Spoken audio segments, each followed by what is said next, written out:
I would like to impress upon you that you make the rules. I cannot stress this enough. I cannot stress how literally I mean this.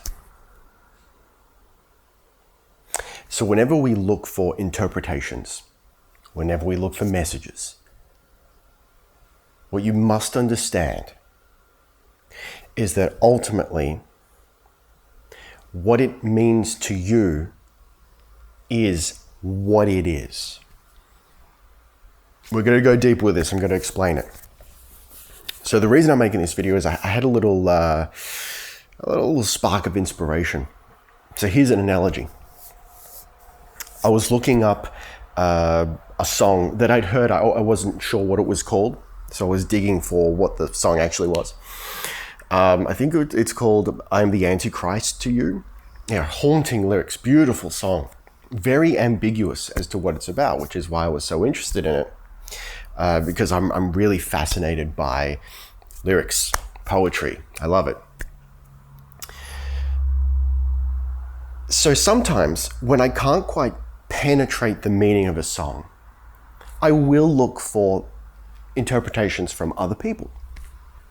And that's what I did in this case. And then it hit me, because obviously everyone sees it in a different way, and everyone sees it through the lens of their own experience and their own beliefs, their mindset.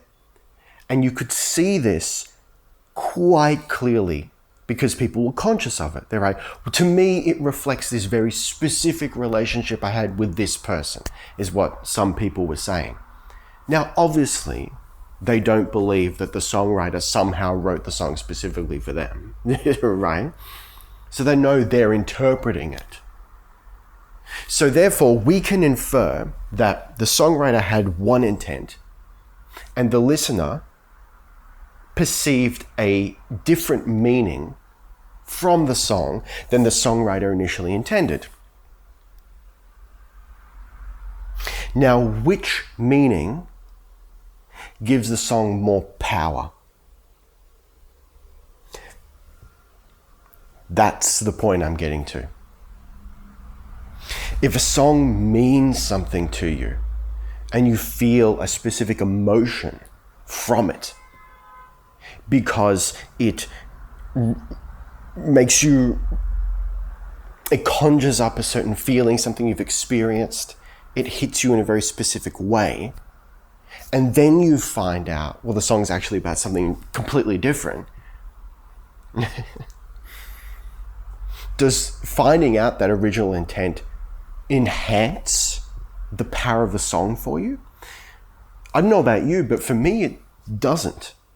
And when I was a, I guess, more impressionable person in my youth, I didn't enjoy finding out what the song was really about if I had already developed my own connection to it, because I felt like it ruined it. I'm like, oh, well, that's what it's really about, so now I can't attach my own meaning to it. No. You can attach your own meaning to it. That's the whole point of art.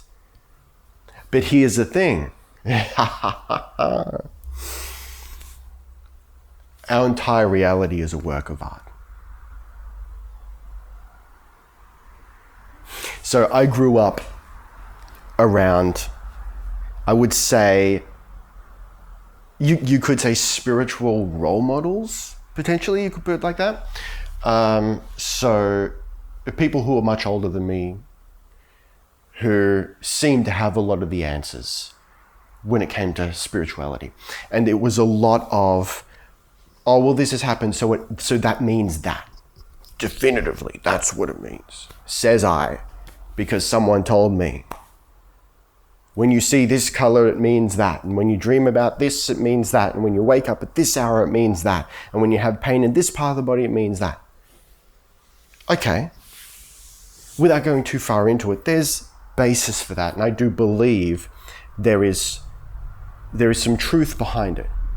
However, when you get right down to it, if your life experience, your belief system, your mindset means that this color means a very specific thing to you, then no one else can come in and tell you, well, it actually means that, buddy. Which is why I always say, And I admit, I stole this from the Ra contact. I love it so much, I stole it. I think it's a beautiful phrase. Take what resonates and discard the rest. Because ultimately, all I can do is give you the truth, give you the rules, the law, the instruction manual, filtered through my own perspective, my own beliefs, my own experience, my own mindset.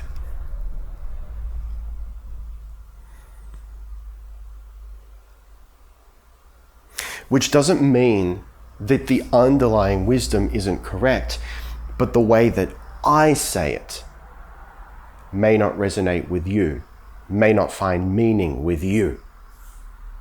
Which is why I strive to explain things in so many different ways. So that hopefully somewhere in there you can get, well, that's the one. That's the one that resonates with me.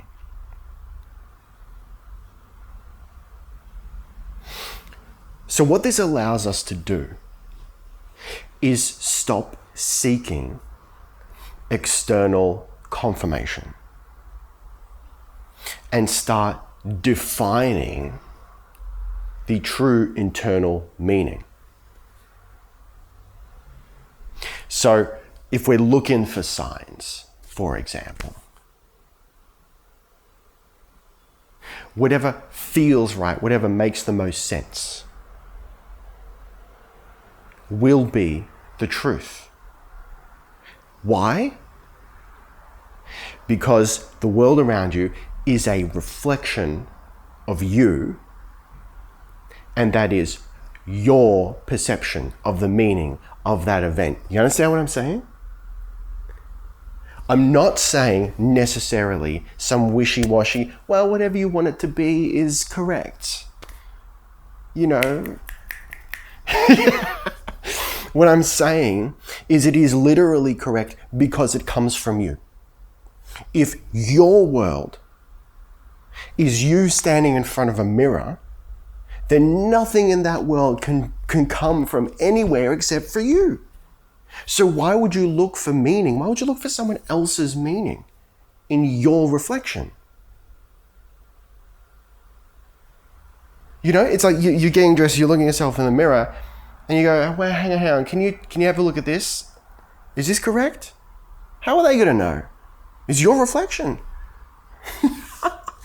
So, if we're looking for signs, if that's what you're about, you get to decide the meaning, right? But then if we want to be proactive about it, rather, instead of reactive, which is always what we should be aiming for, that's alchemy, baby. That's the one. Just like the Envoys in Altered Carbon, if you've seen that show. I can't remember the book because the show changes things quite a lot from the book, but just the show. We are envoys and we take what is offered, right? Good, bad, or ugly, doesn't matter how it's perceived. You take it, you rewrap the meaning connected to it, you decide the meaning, and you use it.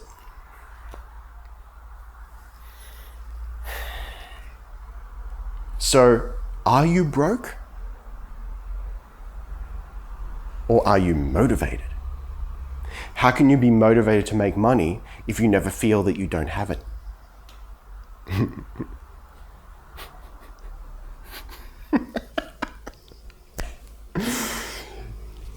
See what I'm saying? It's like time travel, baby. Like that's the standard single timeline model of time travel.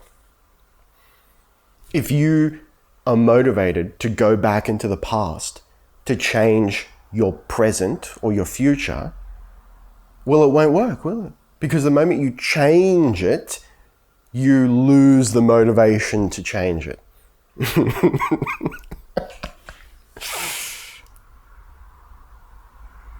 Alchemy. Let's go. So what was I saying? I just went on like 3 or 4 different tangents. So you take what is offered, you take what is reflected back at you, which is really from within yourself anyway, and you choose the meaning. This takes practice, but it is something you can do. It's being proactive. Because we're running out of battery, so I've got to wrap this up. But I understand that this kind of stuff can get a little bit, well, literally esoteric, but also it can be easy to watch videos, read stuff and go, okay, but what do I do? Ultimately, what we're doing is we're trying to cultivate a mindset and a view of ourselves and a view of the world that aligns us with our desires, right? But something that you can actually do, that you can be proactive with, is changing the meaning of things.